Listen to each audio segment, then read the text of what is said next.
안녕하세요. 4월 8일 토요일입니다. 오늘은 마태복음 27장 57절부터 66절까지입니다. 제가 읽겠습니다.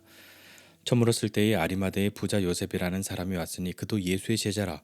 빌라도에게 가서 예수의 시체를 달라 하니 이에 빌라도가 내주라 명령하거늘 요셉이 시체를 가져다가 깨끗한 세마포로 싸서 바위 속에 판 자기 세무덤에 넣어두고 큰 돌을 굴려 무덤 문에 놓고 가니 거기 막달라 마리아와 다른 마리아가 무덤을 향하여 앉았더라. 그 이튿날은 준비일 다음 날이라. 대제사장들과 바리새인들이 함께 빌라도에게 모여 이르되 주여, 저 속이던 자가 살아 있을 때에 말하되 내가 사흘 후에 다시 살아나리라 한 것을 우리가 기억하노니 그러므로 명령하여 그 무덤을 사흘까지 굳게 지키게 하소서. 그의 제자들이 와서 시체를 도둑질하여 가고 백성에게 말하되 그가 죽은 자 가운데서 살아났다 하면 후에 속임이 전보다 더 클까 하나이다 하니 빌라도가 이르되 너희에게 경비병이 있으니 가서 힘대로 굳게 지키라 하거늘 그들이 경비병과 함께 가서 돌을 임봉하고 무덤을 굳게 지키니라. 아멘. 예수님께서 십자가에서 죽으신 그 죽음을 확인하고 난 뒤에 장례를 치루어야 하는데, 그 장례는 아리마대의 부자 요셉이라 하는 사람이 예수님의 장례를 치르게 됩니다. 그가 예수님의 장례를 치를 사람으로 이미 선택받거나 회의에서 결정되었기 때문이 아니라 아무도 나설 수 없는 상황에서 그가 나섰던 것이죠. 아리마대의 부자 요셉이라 이렇게 이야기합니다. 그는 단지 부자만은 아니었습니다. 복음서의 다른 부분에 보면 이 아리마대 사람 요셉, 부자라고도 이야기했지만 오늘 마태는 그도 예수의 제자라 이렇게 설명하였고요. 다른 복음서에 보면 공의 의원이다, 그리고 하나님 나라를 기다리는 사람이다, 선하고 의로운 사람이다, 그리고 그 공회에 예수를 넘겨주기로 결정한 사람들과는 좀 다른 결정, 그들의 결의와 행사에 찬성하지 않은 사람이다 라고 표현하고, 가장 중요한 표현은 예수의 제자다. 그런데 그도 예수의 제자다 이렇게 이야기합니다. 그도 예수의 제자였다라고 하는 말에 어떠한 대단한 제자였든지 아니면 드러나지 않았지만 그도 예수의 제자다 이렇게 이야기하는 것인지 좀 한번 같이 생각해보고 오늘도 이렇게 기도했으면 좋겠습니다. 그가 자기의 지위가 있으니까요, 공의 의원이니까요, 빌라도에게 나가서 요청한 거죠. 예수의 시신을 달라 얘기하니까 빌라도도 거절하지 않고 그렇게 내어줍니다. 그 시신을 가져다가 깨끗한 세마포로 싸고 바위 속에 판 자기 세무덤에 넣어두었다. 보통은 이스라엘도 가족묘가 있어서 크게 있을 텐데, 이 아리마대는 예루살렘에서 조금 떨어진 곳에 있는 그런 곳인데 거기까지 가진 않았고 이 예루살렘에 자기가 아마도 자기를 위해서 파둔 개인의 묘로 나중에 쓰려고 했던 것인지는 모르겠지만 바위에 파둔 그 새 무덤, 아무도 장례를 치르지 않은 그 빈 무덤에 예수님의 시신을 두고 문에 큰 돌을 굴려놓고 갔다 이야기하고, 거기에 막달라 마리아와 다른 마리아가 무덤을 향하여 앉아 있다라고 마태는 기록하고 있습니다. 그렇게 그는 예수님의 장례를 치른 사람이 된 것이죠. 그 뒤에 62절 이하에 보면 이제 대제사장과 바리새인들에 대한 이야기가 나옵니다. 그들이 빌라도에게 가서 예수의 무덤을 지켜달라고, 굳게 지키라고 그렇게 요청하죠. 이유는 무엇이냐면 예수님이 사흘 후에 살아나야 하겠다라고 하는 이야기를 했으니까 우리가 그걸 다 기억하는데, 혹시 예수의 제자들이 예수의 시신을 훔쳐가 놓고 예수님이 부활했다 이렇게 이야기할까봐 그것이 두려워서 그것을 못하게 막겠다, 훔쳐가는 것을 막겠다 하는 생각으로 그 무덤을 지켜달라고 이야기하는 거죠. 그때 이렇게 이야기합니다.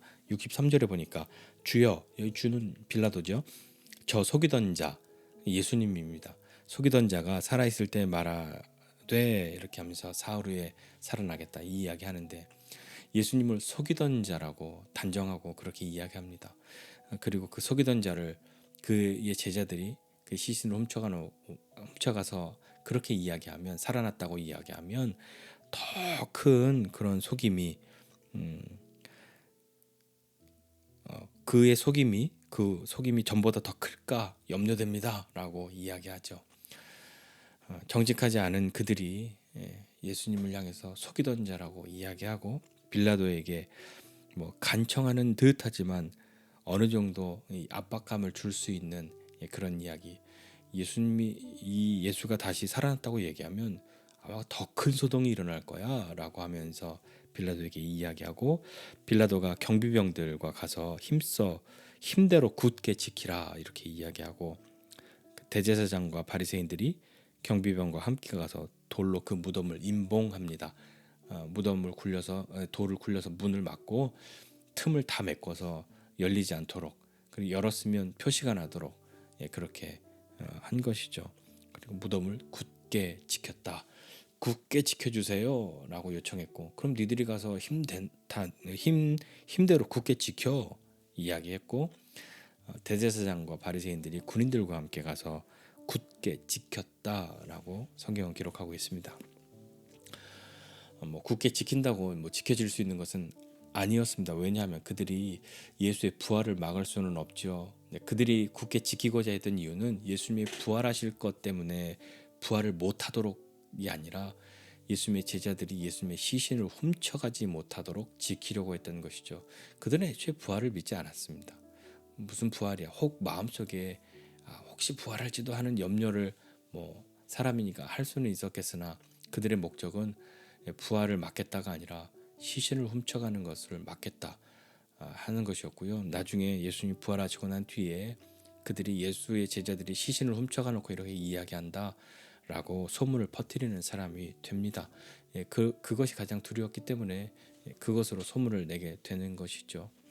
오늘 말씀 보면서 아리마대의 부자 요셉이라고 하는 사람에 대해서 잠깐 좀 생각해보고 같이 기도했으면 좋겠습니다. 이 아리마대 사람 부자 요셉, 그도 예수의 제자다라고 하는 이 표현, 그도 예수의 제자다.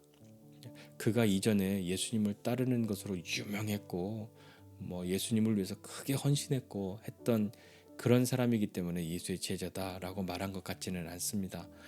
몰랐는데 그도 예수의 제자다, 이런 쪽에 더 가깝지 않았을까요? 숨길 수 없는 제자의 본능, 아리마대 사람 요셉에 대해서 좀 생각해 보고 싶은데요. 겉으로 적극적으로 예수님을 따르고 예수님을 지지하고 예수님을 반대하는 사람들과 막 싸우고 그렇게 못했을지라도 예수님을 향한 반대의 결의 속에서 찬성하지 않았을 뿐, 거기에 막 싸움을 걸고 맞서서 그것을 뒤바꾸고 할 수 있었던 사람은 아니었으니까요. 물론 그가 가지고 있는 많은 어떤 지위, 뭐 재력, 이런 것이 있어서 그것을 지키려고 그랬던 것인지 뭐 알 수 없지만, 그러나 중요한 것은 그것 때문이 아니라 그가 그러한 상황 가운데서도 예수님을 위해서 자신의 마음을 드러내놓고, 그리고 가장 중요한 순간에 아무도 나설 수 없는 그때에 그가 나섰다 하는 것으로 좀 마음의 도전을 한번 삼고 싶습니다. 예수님의 죽음을 목격한 예수님의 제자는 요한이었습니다. 그리고 많은 여인들이 있었고요. 예수님이 요한을 향해서도 어머니를 부탁하는 이야기를 하지 않습니까? 그런데 그들이 예수님의 시신을 내어달라고 할 수 없었습니다. 예수님이 잡히시고 나니까 제자들은 다 흩어졌고요. 예수를 따르는 사람이다, 내가 예수의 제자다라고 말한다면 분위기상 그것도 유리한 것은 아니었을 테니까요. 베드로조차도 너도 예수님과 함께 있었잖아, 너도 그의 제자잖아 하는 그 이야기를 아니야, 나는 절대 아니야, 나는 몰라 라고 부인했는데, 지금에서야 예수님이 이렇게 그들의 표현으로 사형을 당하고 죄인으로 죽었는데 내가 예수의 제자요 라고 말한다면 그가 뭐 유익한 것이 있겠습니까? 그러나 공회의원이었던 이 요셉, 그는 빌라도에게 나아가서 예수의 시신을 내어주시오라고 요청하였고, 그리고 정성껏 그가 장례를 진행하고 자기를 위해서 판 그 새 무덤, 바위 속에 파둔 그 무덤에 예수님을 모십니다. 장례를 치르는 것이죠. 분위기상 정말 예수가 사형당한 그 마당에 자기가 예수의 제자라는 것을 드러내는 것이 뭐 소위 말해서 잃을 것 없는 사람에게는 뭐 그게 한번 해봄직한 것인데 어떤 의미에서 보면 이 요셉은 가진 것이 너무 많지 않습니까?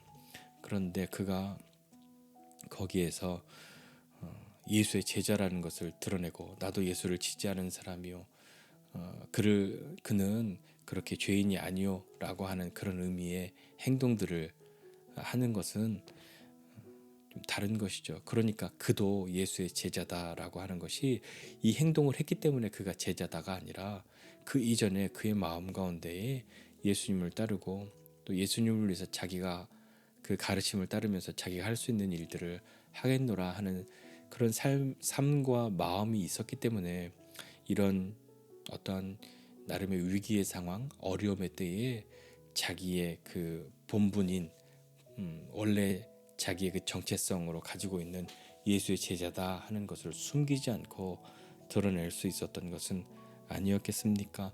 비록 그가 소극적인 그런 의미에 그리고 아주 드러내놓고 떠벌리듯이 예수의 제자라고 말하지 못했을지라도 아무도 나설 수 없는 그때에 나서지 않는 그때에 그가 주님을 위해서 행동한 것 그것은 우리가 깊이 생각하고 본받아야 할 그런 모습이지 않을까요? 분위기상 예수 믿는 것이 유리한 곳 그런 곳에는 내가 예수 믿는 사람이라고 그렇게 이야기하지만 분위기상 예수 믿는다고 이야기하면 좀 이상한 사람처럼 취급받거나 별종으로 취급받는 곳에서는 그래 내가 예수님 믿지 않아 라고 말하진 않지만 난 조용히 있을 거야. 그건 거짓말은 아니니까요. 나는 믿는다고 내가 막 이야기하지 않았을 뿐 믿는다고 말하진 않고 조용히 있는 거니까 그렇게 생각하고 있을지라도 중요한 것은 자신의 이득에 따라서 내가 제자요 아니요 라고 말하는 것이 아니라 정말 그분을 따라야 하는 그때에 누구를 웃게 하는가 누구를 따르는가는 내가 선택하는 것 아닙니까?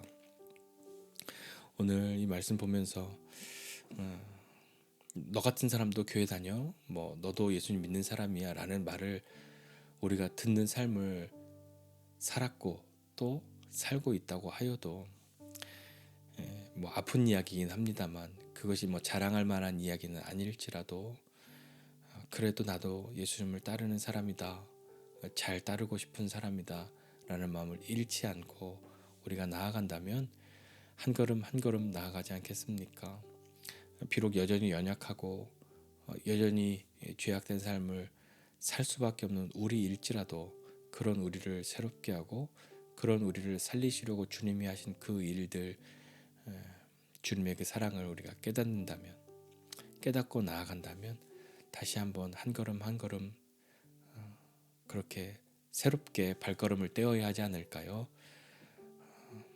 예수 믿는 것이 막 자랑스럽지 못한 그런 분위기 속에서 살아가는 그런 환경들이 그런 때들이 곳곳에 있고 우리가 그것을 만나게 되기도 합니다. 그러나 되게 소극적으로 예수님을 따르는 사람처럼 그렇게 있는 것이 부끄럽고 답답할지라도 우리의 마음은 나도 제자다라고 하는 것을 잊거나 잃어버리거나 빼앗기지 않고 그렇게 살아가는 사람이 되어야 하지 않겠습니까?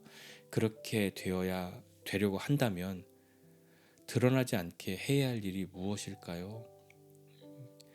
주님과의 나와의 그 사귐이 끊어지지 않아야 나도 제자다라고 말할 수 있지 않겠습니까? 그래야 어떤 순간인가는 용기를 내고 그래야 어떤 순간인가는 큰 일도 하고 할 수 있는 것 아닐까요? 이 큰 일이 뭐 엄청난 세상을 바꾸는 일뿐만 아니라 나도 제자다라고 소리치는 것이 인생에서 가장 큰 일이 되는 사람도 있을 테니까요. 오늘 많은 제자들이 예수님의 죽음 앞에 자신을 감추고 흩어졌을 때에 나도 제자다라고 나섰던 이 아리마대 사람 요셉 이 사람을 생각해보고 우리도 언제 어떠한 때라도 나도 제자다 나는 제자다 라고 하는 우리됨을 잃어버리지 않는 저와 여러분 모두가 되시기를 주님의 이름으로 부탁드립니다. 기도하겠습니다. 하나님 아버지, 은혜와 사랑을 감사드립니다. 하나님, 많은 어려움의 시간들 속에서 살아가는데 그 어려움이 어떤 형편이나 처지의 어려움뿐만 아니라 때로는 예수님을 믿는 그 믿음을 드러냄에 있어서 지지를 받거나 혹은 지지를 못 받거나 더 나아가 비난받을 것만 같은 그런 분위기나 그런 곳에서 지내게 되기도 합니다. 주님, 때로 우리가 소극적으로 주님을 마음속으로만 믿는 사람처럼 겉으로는 아무것도 못하는 것 같아서 부끄럽고 괴로울 때도 있으나, 그러나 주님, 그러한 때라도 주님과 나와 그 개인적인 사귐이 사라지지 않고 그것을 놓아버리지 않고 더 깊어지는 사람 되어져서 언제 어떠한 때라도 나도 제자다, 나는 제자다 라고 그의 삶을 드러낼 수 있는, 그리고 선한 영향력을 끼칠 수 있는 그런 사람이 되도록 은혜를 베풀어 주시고 함께하여 주옵소서. 주님, 우리로 적극적으로 주님을 따르는 사람, 또 어떤 의미에서 소극적으로 주님을 따르는 사람이라 할지라도 결코 주님과의 그런 사귐을 흐트러뜨리지 않는 주님의 제자들이 다 될 수 있도록 은혜를 베풀어 주옵소서. 겉으로는 요란하지만 내면은 주님이 없는 사람 아니라 주님, 우리의 내면에 주님이 충만하고 그것이 우리의 삶으로 드러나는 주님의 제자 되기를 원합니다. 은혜를 베풀어 주시고 함께하여 주옵소서. 감사드리고 예수님의 이름으로 기도드립니다. 아멘.